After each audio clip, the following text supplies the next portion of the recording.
Hello, അപ്പോൾ എല്ലാവർക്കും എൻ്റെ ഡേ ഇൻ മൈ ലൈഫിലേക്ക് സ്വാഗതം.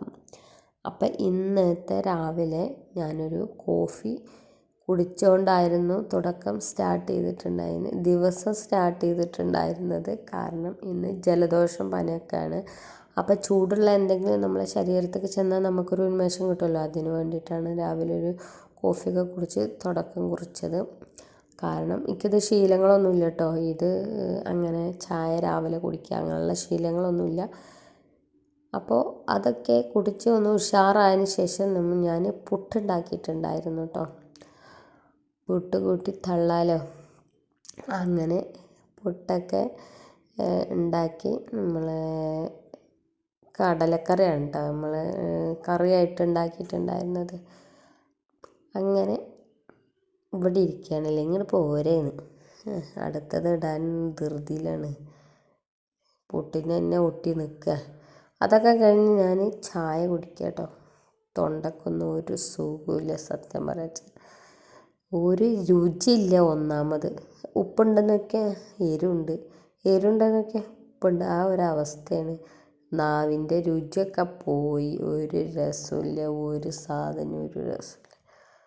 പിന്നെ അതിൽ ഉപ്പില്ല എന്ന് പറയുകയാണെങ്കിൽ ഉപ്പിട്ട് കൊടുക്കാം എന്ന രീതിയിലായിട്ടോ. പിന്നെ ഫുഡൊക്കെ റെഡിയാക്കലും അങ്ങനെ ഞാൻ എന്ത് രുചിയില്ലായാലും വേണ്ടില്ല, നമ്മൾ എന്തെങ്കിലുമൊക്കെ ഒന്ന് തിന്നണ്ടേ. അപ്പോൾ അതിന് വേണ്ടി ഞാൻ തിന്നതാട്ടോ പുട്ടും കടലൊക്കെ. എന്നാലല്ലേ നമ്മൾ ഗുളിക കുടിക്കാൻ പറ്റുള്ളൂ. നമ്മളെ ഇടയ്ക്കിടയ്ക്ക് ഇങ്ങനെ പനിയുടെ ഗുളിക ഇങ്ങനെ കുടിക്കണ്ടേ. അപ്പോൾ അതിന് വേണ്ടി ഇട്ടാണ് ഞാൻ പുട്ടും കടലൊക്കെ തിന്നത്. അത് കഴിഞ്ഞ് നമ്മൾ ഉച്ചക്കത്തെ കാര്യങ്ങളൊക്കെ ശരിയാക്കിയതിന് ശേഷം ഈ വക ഐറ്റംസൊക്കെ ഉണ്ട് കേട്ടോ. കൈപ്പക്ക ഉപ്പേരിയുണ്ട്, എല്ലാ പയറുപ്പേരിയുണ്ട്, എല്ലാ വക ഉപ്പേരിയും കാര്യങ്ങളും, ഉണക്കമീനുണ്ട്, പച്ചമീനുണ്ട്, എല്ലാ മീനും. എനിക്ക് വേണ്ടത് ഈ സാധനം മാത്രം. അങ്ങനെ ഞാൻ ആ സാധനം മാത്രം എടുത്തിട്ട് ചമ്മന്തി മാത്രം എടുത്തു.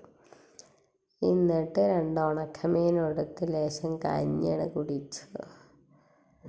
കഞ്ഞി കുടിച്ചപ്പോൾ അതിലും എരിവില്ല. ചമ്മന്തിയൊക്കെ തൊട്ട് നമ്മൾ നാവുമ്മൊക്കെ വെച്ച സമയത്ത് ഇതിപ്പോൾ എന്താ പച്ചമുളകിന് എരിയില്ലാത്തതാണോ, എൻ്റെ നാവിൻ്റെ രുചി പോയതാണോ എന്നുള്ള സംശയം. ഇപ്പം ഞാൻ ആലോചിക്കുന്നത് കൊറോണ ഒന്നുമല്ല, എന്നാലും പറഞ്ഞതാട്ടോ, ചുമ്മാ പറഞ്ഞതാ. കുടി പോയപ്പോൾ 2 ദിവസം വെള്ളം മാറി കുളിച്ചതിൻ്റെ തിരക്കട, അല്ലാത്ത കുഴപ്പമൊന്നുമില്ല. എങ്ങനെയായാലും ഞാൻ ഒറ്റയ്ക്ക് കാരക്കുത്ത് പോയി, വണ്ടിമ്മേ സ്കൂട്ടിമ്മേ. എന്നിട്ട് ഞാനാണ് പോയിട്ട് ഭയങ്കര പൊലിവ്. ആദ്യമായിട്ട് ഞാൻ പൊന്നൂനെ കൊണ്ടുപോകാൻ വെച്ചിട്ടുണ്ട്. പെണ്ണിനെ എങ്ങാനും താഴ്ത്തി തള്ളിയിട്ടാലും വെച്ചാൽ ഞാൻ കൊണ്ടുപോയില്ല, ഞാൻ ഒറ്റയ്ക്കാണ് പോയി. അപ്പം പനിയൊക്കെയാണ് മാറിയെന്ന്. 1 വീതം 3 നേരമൊക്കെ പനിയുടെ മരുന്നാണ് എഴുതി തന്നു ഡോക്ടർ. പിന്നെ ആൻറ്റിബയോട്ടിക്കും അലർജിയുടെ മരുന്നൊക്കെയാണ് എഴുതി തന്നു. നിൽക്കാച്ചാലോ പനിയുടെ ഗുളിക കുടിക്കാൻ എന്തൊരു മടിയുള്ള ആളാണ് അറിയാം. പനിയുടെ ഗുളിക കുടിക്കാനേ മടിയുള്ള ആളാണ്. അങ്ങനത്തെ ആൾക്കാർ കൈ 3 ഗുളികയൊക്കെ കൊരയുടെ മരുന്ന് എഴുതരുതേന്നുണ്ടായിരുന്നു എൻ്റെ മനസ്സിൽ. അത് ഡോക്ടർ എഴുതിയില്ല, അതന്നെ എൻ്റെ ഭാഗ്യം. അങ്ങനെ വന്നതിന് ശേഷം ചോറൊക്കെ തിന്നണമെന്നുണ്ടായിരുന്നു, പക്ഷെ ചോറൊന്നും തിന്നില്ല.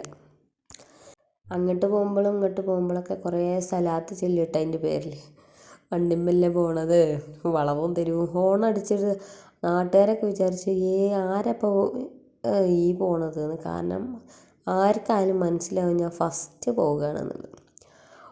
കാരണം ഹോണടി തന്നെയായിരുന്നു പണി.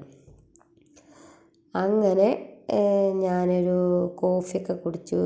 കുറച്ച് കഴിഞ്ഞൊക്കെ ഒരു ഉച്ച സമയത്തൊക്കെ ഞാൻ പിന്നെയും കഞ്ഞി കുടിച്ചതല്ലേ, പിന്നെന്താ അത് കഴിഞ്ഞതിന് ശേഷം വയറ്റിക്കൊന്നും ചെന്നിട്ടില്ലല്ലോ. അപ്പോൾ ഞാനൊരു കാപ്പി കുടിക്കാൻ വെച്ചു. കാപ്പിയല്ലേ, കോഫി.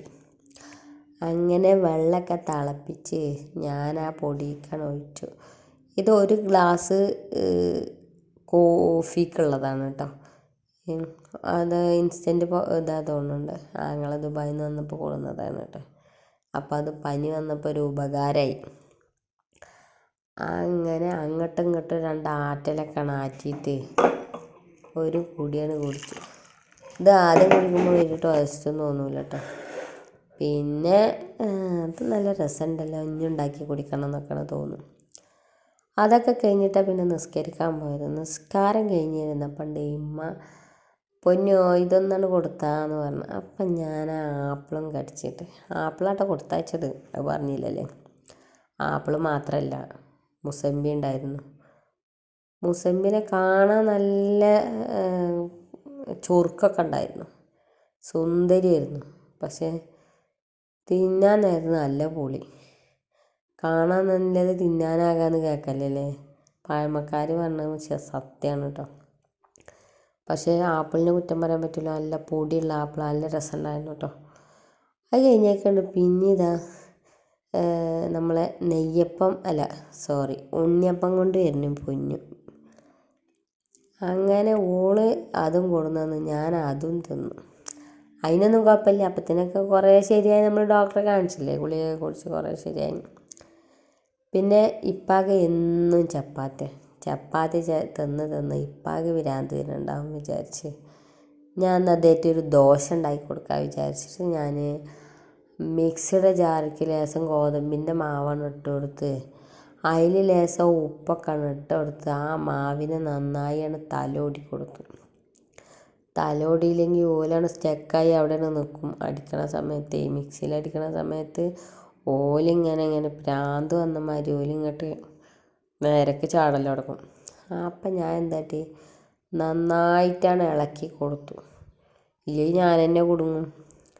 എന്നിട്ട് പാകത്തിന് വെള്ളമാണ് ഒഴിച്ചെടുത്തിട്ട് മിക്സിയിലിട്ട് കണ്ടോ ഒന്ന് അടിച്ചെടുത്തപ്പോൾ ഉണ്ടല്ലോ എൻ്റെ പൊന്നോ, പിന്നെ നമുക്ക് ചുറ്റുള്ളതൊന്നും കാണാൻ പറ്റൂല. ആ രീതിയിലായിരുന്നു, നല്ല അടിപൊളിയായിരുന്നു. കാരണം നമ്മൾ അതിലൊരു തരി കുമിളകളൊക്കെ ഇങ്ങനെ പൊന്തി നിൽക്കുമല്ലോ, അതൊന്നുമില്ല, കട്ടകളൊക്കെ. അപ്പം ഒരു ഭ്രാന്ത് വരെ ഈ ഒഴിച്ചു കൊടുക്കുന്ന സമയത്ത് കാണാം അതിങ്ങനെ പൊന്തി നിൽക്കണം. അത് മിക്സിയിൽ അടിച്ചാൽ മതിയായിരുന്നു എന്ന് കരുതപ്പം. അപ്പോൾ വല്ലാണ്ട് ചൂടില്ലാതെ ആ ചട്ടിക്കാണ് ഒഴിച്ചു കൊടുത്തിട്ട് അതൊന്നാണ് ചുറ്റിച്ചു കൊടുത്താണ്ടല്ലോ എൻ്റെ പൊന്നെ, പിന്നെ ഒന്നും പറയണ്ടെന്നല്ല, ബാക്കി പറയട്ടെ കേട്ടോ. അതാണ് തിരിച്ച് മറിച്ചാണ് ഇട്ട് കൊടുക്കുക. എൻ്റെ അമ്മ ഇങ്ങനെ ഉണ്ടാക്കി തന്നിരുന്നു. പക്ഷെ അന്നൊക്കെ ഇതെങ്ങനെ ഇപ്പം ഇത് ചുറ്റിക്കണ്, അങ്ങനെയുള്ള കൺഫ്യൂഷനുകൾ ഒരുപാടുണ്ടായിരുന്നു, കുറേ ഉണ്ടായിരുന്നു. പക്ഷെ അത് ഉണ്ടാക്കാൻ തുടങ്ങിയപ്പോൾ ഉണ്ടല്ലോ എൻ്റെ പൊന്നെ അടിപൊളി. അപ്പോൾ ഞാൻ ഇങ്ങനെ ഇത് ചൂടോടെ രണ്ടെണ്ണമൊക്കെ തിന്ന് പിന്നെ ഒന്ന് കറി കൂട്ടിയിട്ടൊക്കെ തിന്നിട്ടോ. അപ്പോൾ ഇന്നത്തെ ഡേ ഇൻ ലൈഫ് ഇതൊക്കെ തന്നെ. അപ്പോൾ എല്ലാവരും ചാനൽ സബ്സ്ക്രൈബ് ചെയ്യാൻ മറക്കരുത്, സപ്പോർട്ട് ചെയ്യാനും ഫീഡ്ബാക്ക് അറിയിക്കാനും മറക്കരുത്. Tata bye bye.